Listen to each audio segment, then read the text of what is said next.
So you also, you put together the Juneteenth concert at the White House, right? Yep, last 2 years. Yeah, we got invited to that this year, but we couldn't make it. But all the pictures I saw on Instagram looked amazing. So congratulations. Thank you. What is the inner workings of putting something together like that, and how were you able to, make that connection with the government? Yeah, so we have an event production company at the Burns Brothers called Styled by the Burns Brothers, and we do, events across the country. But we've always been very politically active. We did a lot within the Obama Foundation. I think just being in Washington for 20 plus years built friendships and built relationships and built networks. So I think number one, never overestimate the power of network, right? And to make sure that you're building core relationships that are genuine and based upon an equal kind of give and take. And so when President Biden first did his first Black History event at the White House, right at the kind of the middle of COVID, it was actually the president's first event, and they wanted to do something special. And so I pitched them on a club quarantine from the East Wing. This is when D Nice was like killing it, he's still killing it, and D and I are very, very close. And so I pitched the White House, I pitched D, and they're like, yo, this is dope.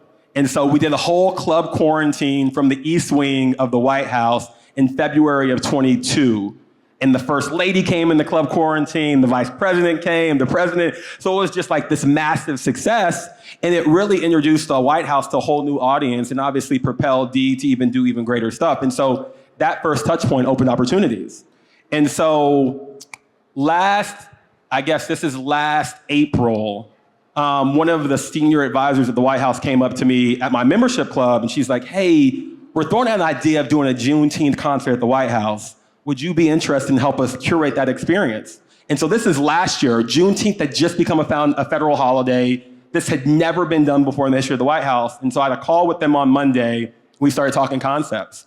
And I said, hey, it could be this, it could be that. And then a month and a half later, through teammanship, through a lot of hard work, we produced the first ever Juneteenth at the White House. Juneteenth concert at the White House. President Biden spoke, VP Harris, and it was a magical moment. And so that led to us doing it again this year and really creating something special. My brother and I grew up in Texas, and Juneteenth was really a Texas holiday for the longest because that's when slaves in Texas found out that they were free a year and a half after the Emancipation Proclamation. And so to do something that was so special to us for so long and really bring it to such a national and global scale, you can't help but be so thankful.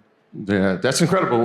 We spoke, a little bit upstairs about growing up in Texas. But I want to talk about brotherhood, something obviously we've experienced when creating Earn Your Leisure and the benefits of it, where most people tell you you shouldn't work with family.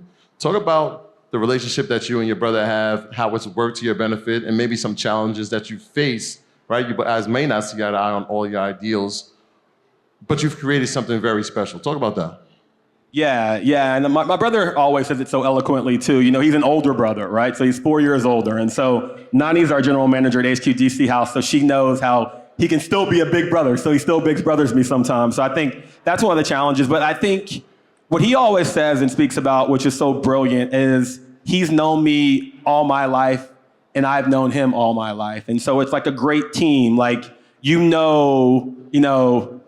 to pass the ball based upon their skill set, or to play defense when they are kind of lacking in defense, because I think each other's kind of motions and how you move so well, and the level of expertise one person brings and how they can ultimately support the whole. And so as we've grown business, we've really been focused on being accountable to one another, being honest with one another, sometimes being brutally honest with one another, because I think as long as you place the focus on the whole and not the individual, then everything's gonna work out in your favor. And my brother comes from a military background. He went to West Point, served in the military for 13 years. And we always talk about, in the military, there's like this pyramid of priorities, right? The pyramid of priorities is number one, your country, number one, the president, number two, your country, number three, your unit, number two, your squad, number three, your platoon, whatever it is. But in corporate America, there's a pivot of that priority, right? Because oftentimes the commitment is to the individual as opposed to the organization. And we've really framed everything we've done from a cultural standpoint across all of our organizations, putting the organization the priority and the individual not. And so I think using that from a cultural approach has changed too, changed like our dynamic and changed our brotherhood and changed like the business as well.